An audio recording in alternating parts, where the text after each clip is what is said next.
ஓம் சரணாகத தீனார்த்த பரித்ராண பராயணே சர்வசியார்த்திகரே தேவிநாராயணி நமஸ்துதி. வணக்கம் நேயர்களே, இது மகாலட்சுமி ஜோதிடம் வழங்கும் காலச்சக்கரம். உங்கள் அன்பு ஜோதிடர் ஸ்ரீராம்ஜி பேசுகிறேன். அனைவரும் நலமுடன் இருக்கிறீர்களா? நன்றாகத்தான் இருப்பீர்கள், நன்றாக இருக்க வேண்டும். இன்றைய காணொளியில் நாம் காண இருப்பது சொந்த நட்சத்திரத்தில் ராகுவும் கேதுவும். இதன் தலைப்பு. கணிக்க சிக்கலான கிரகங்களில் முதன்மையானவர்கள் இந்த ராகுவும் கேதுவும். இவங்க ரெண்டு பேருமே நிழல் கிரகங்கள். தூண்டிவிட்டு சிதறடிக்கும் கரும்பாம்பு ராகு, உங்கள் உணர்வுகளை ஒடுங்கச் செய்யும் செம்பாம்பு கேது.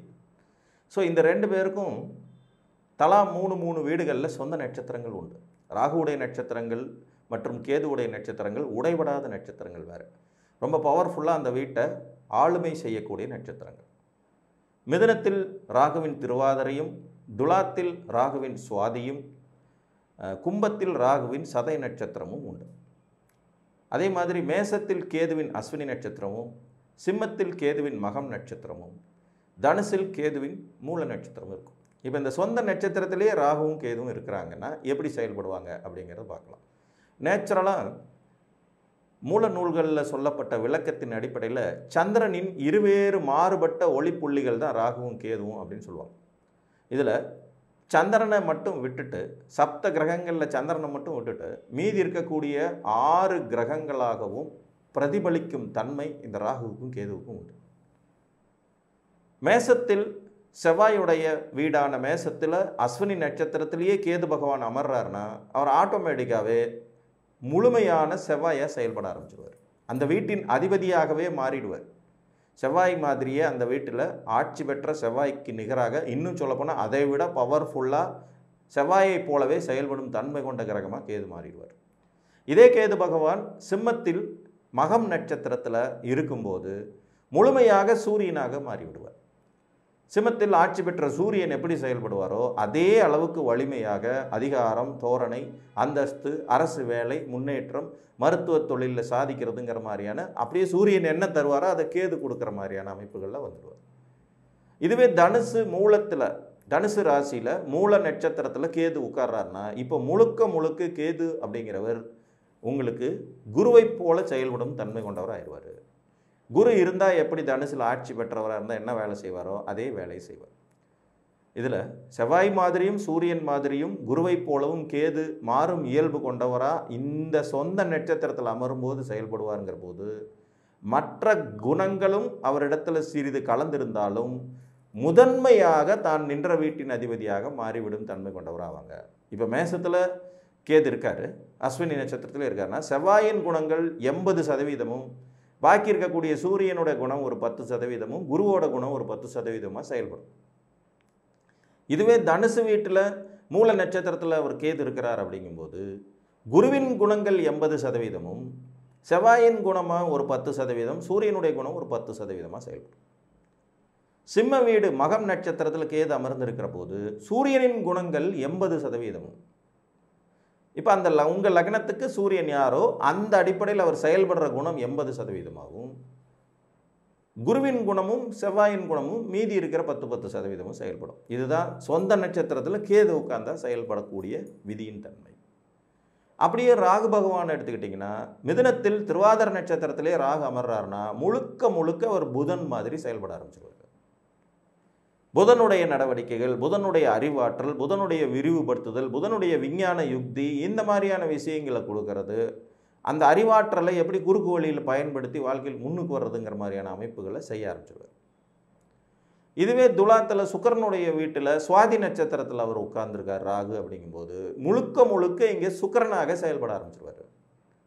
கேளிக்கைகள், காம கலையாட்டங்கள், உல்லாச சல்லாபங்கள், ஊர் சுற்றுதல், எப்போதும் லக்ஸேரியஸாக வாழணும் அப்படிங்கிறது மாதிரியான எண்ணங்கள், அனைத்துக்கும் ஆசைப்படும் விதிகள் போன்றவற்றை கொடுத்து தன்னை சுக்கிரனாகவே, துலாத்தில் ஆட்சி பெற்ற சுக்கிரன் எப்படி செயல்படுவாரோ அதே மாதிரி செயல்படுறதுக்கான வாய்ப்புகளை எடுத்துருவார்.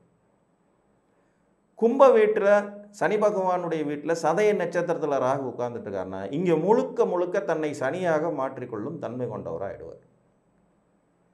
அடிமை ஜீவனம், கஷ்டங்கள், துன்பங்கள், சோம்பேறித்தனம், முன்னுக்கு பின் முரணாக யோசிப்பது, வயிற்றெரிச்சல், பொறாமை குணங்கள், மற்றவர்கள் வளர்ச்சியை சகிக்காத எண்ணங்கள் அப்படிங்கிற மாதிரியும், வேதாந்தம் சித்தாந்தம் பேசிக்கொண்டு வாழ்வியல் நிகழ்வுகள்லேருந்து ஒதுங்கி இருப்பது, வச்சா குடுமி சொரச்சா மொட்டைங்கிறது மாதிரி ரெண்டுக்கும் முரண்பாடான குணாதிசயங்கள் இருக்கிறது, அனைவரோடு ஒத்து போகாத தன்மை, இந்த மாதிரியான விஷயத்தை கொடுக்க ஆரம்பிச்சிடும்.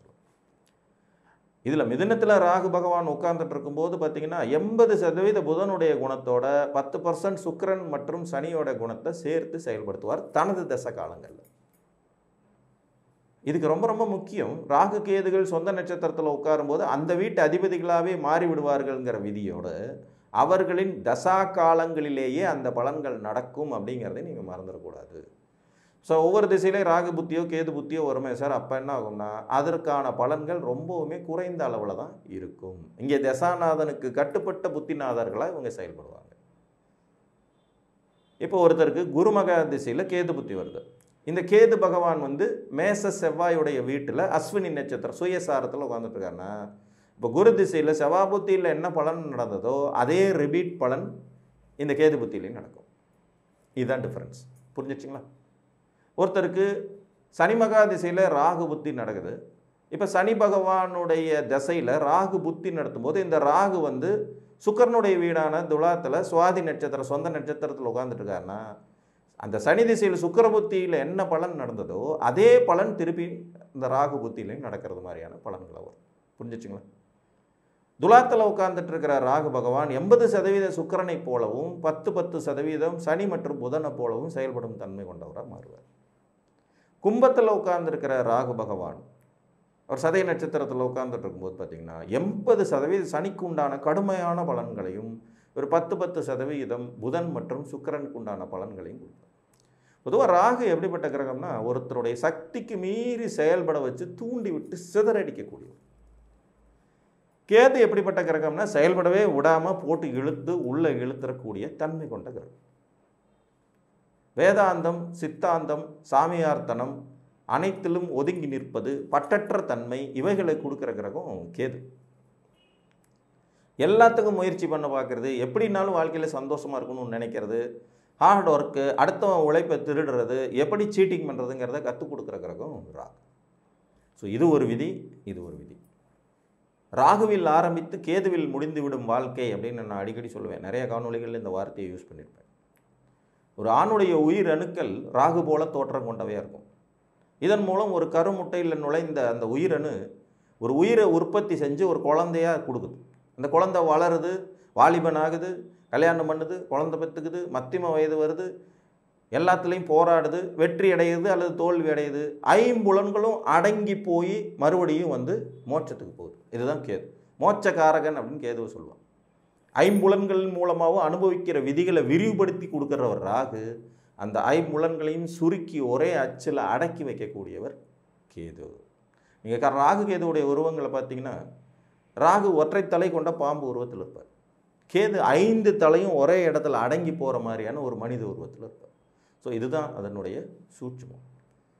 ராகு கேதுகள் சொந்த நட்சத்திரத்தில் அமரும்போது அந்த வீட்டு அதிபதிகளாகவே தங்களை அரிதாரம் பூசிக்கொள்வார்கள் என்று கூறி மீண்டும் ஒரு காணொளியில் உங்களை சந்திக்கும் வரை உங்களிடமிருந்து அன்புடன் விடைபெற்றுக் கொள்வது உங்கள் அன்பு ஜோதிடர் ஸ்ரீராம்ஜி. நன்றி, வணக்கம்.